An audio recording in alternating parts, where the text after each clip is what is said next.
toutes et à tous, je m'appelle Victoire Durand, je suis de la chaîne Femmes et Finances, la chaîne qui est dédiée à l'éducation financière de la femme africaine en particulier et de la femme en général. Alors, si nous nous retrouvons aujourd'hui, c'est évidemment pour parler d'investissement, pour parler d'assurance, pour parler d'épargne. Et en parlant d'investissement, j'aimerais que nous essayions de voir quelles sont les possibilités d'investissement en 2021. Je suis sûre que beaucoup d'entre vous se sont posé la question justement de savoir où investir en l'an 2021.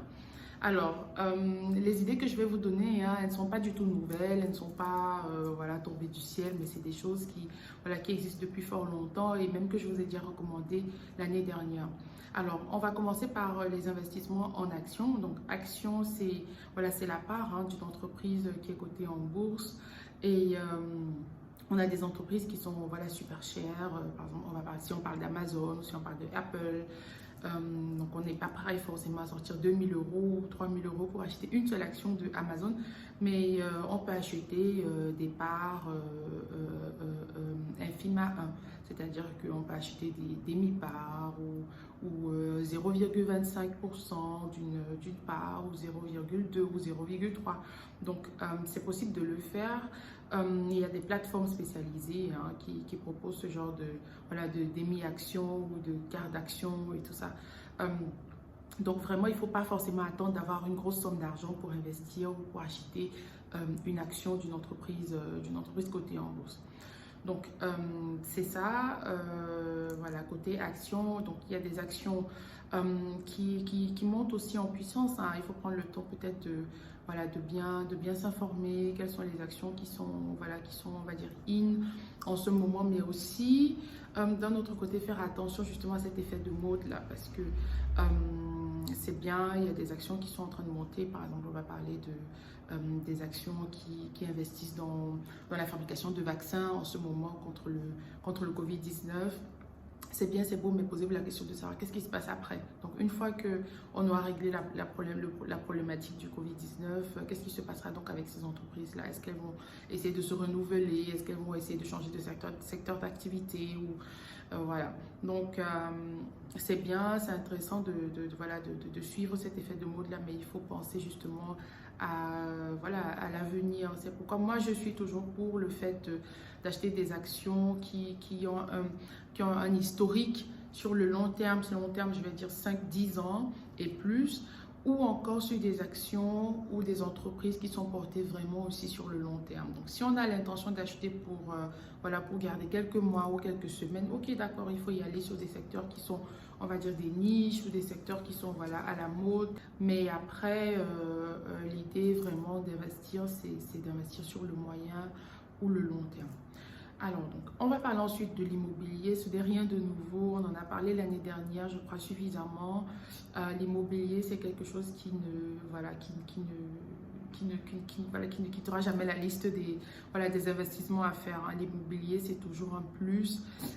C'est vrai qu'il y a eu des situations où, je ne sais pas moi, où les fonds d'investissement dans l'immobilier n'ont pas toujours bien marché. Parce que c'est un marché aussi qui n'est pas toujours liquide, c'est-à-dire que si vous décidez, bien que s'il y a une crise ou s'il y a des événements qui concourent à une crise et que vous voulez tous sortir par exemple de votre fonds d'investissement, il n'est pas toujours assuré que vous ayez tout de suite accès à votre liquidité. Donc les fonds d'investissement dans l'immobilier ne sont pas toujours liquides, il faut essayer là aussi de très bien s'informer. Mais par contre, acheter un terrain en Afrique, c'est la chance qu'on a, on est africain pour la plupart d'entre nous, donc on a la chance d'avoir encore peut-être de la famille sur place qui puisse nous aider à s'octroyer un terrain. Donc acheter un terrain dans une zone qui soit bien située géographiquement, c'est très important, c'est un plus et nous permet justement de se projeter sur le long terme. Donc ça, c'est un truc qui ne va jamais perdre de la valeur, surtout que notre chère Afrique est sur la voie du développement. Donc forcément, la population est grandissante, les besoins sont grandissants. Donc investir dans la terre, et même pas que pour la revendre peut-être plus tard, plus cher, mais aussi peut-être pour faire de l'agriculture, parce que l'agriculture, c'est aussi un secteur dans lequel il faut absolument penser à investir parce que, encore une fois, la population est grandissante en Afrique et le besoin voilà, de nourrir les populations, il est plus que pressant. Et pas que les populations africaines, mais aussi les populations du reste du monde parce que les Africains, ils exportent, voilà, on sait que la Côte d'Ivoire est l'un des pays, l'un des plus grands exportateurs de cacao. Les pays comme le Cameroun et autres sont des exportateurs de café. La Côte d'Ivoire aussi est encore un grand exportateur d'EVI. Il y a une autre idée de business, par exemple, ici en Afrique, qui est de, voilà, si quelqu'un a son terrain et qui n'a pas les moyens de, voilà, d'y construire, je sais pas moi, une maison ou un immeuble ou un appartement, ben, il loue ce terrain à des gens qui sont des investisseurs et qui vont s'occuper de, voilà, donc de construire ou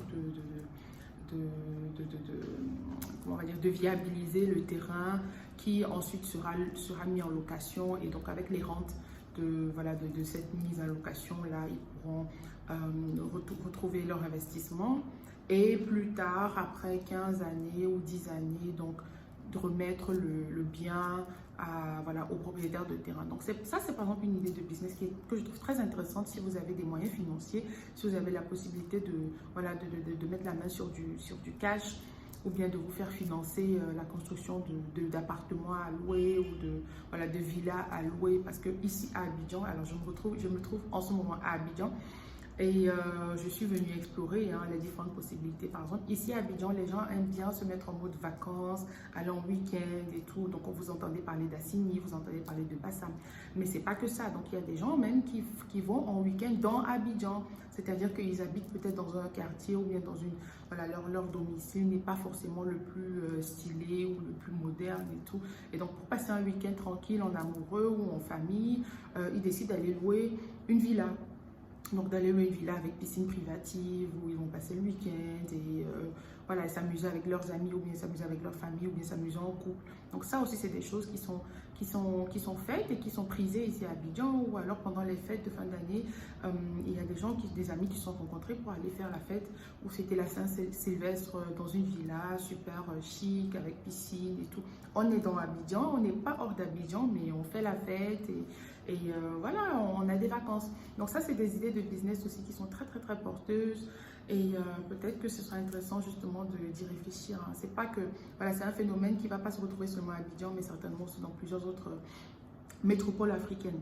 Alors, donc, une troisième idée, voilà, je vous avais parlé des ETF. Alors, pour ceux qui n'ont pas envie d'investir dans des actions singulières d'entreprise ou en bourse, peuvent investir dans un groupe d'actions. Donc, ETF, c'est justement le fait de rassembler toutes ces entreprises-là au sein d'un même index, d'un même indice. Et cet indice-là qui suit lui aussi le développement de l'indice boursier. Donc, on a des indices boursiers. On va parler du CAC 40, on va parler du MSCI, on va parler du Dow Jones aux États-Unis, on va parler du Nasdaq, on va parler du Nikkei au Japon. Des choses où on ne tourne pas forcément à perdre, surtout que même si les cours à la bourse sont bas, à un moment donné ou à un autre, dû à une récession ou à une crise, il faut savoir que sur le long terme, les indices ont toujours été, voilà, ils ont toujours retrouvé leur valeur et ils sont allés même de façon encore plus croissante. Donc c'est ça.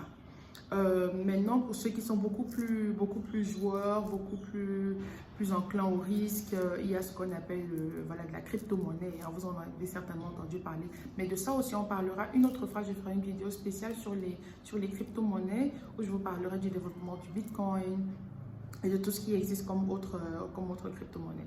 Pour l'instant, c'est tout ce que je voulais vous dire aujourd'hui. Je crois que j'ai dépassé le temps que je m'étais octroyé à parler à parler de toutes ces choses-là. Et j'aimerais que, voilà, que vous me mettiez en commentaire ce que vous en pensez, que vous me mettiez en commentaire les questions que vous avez. Surtout, pensez à vous abonner à la page Femmes et Finances sur YouTube, sur Instagram, sur Facebook.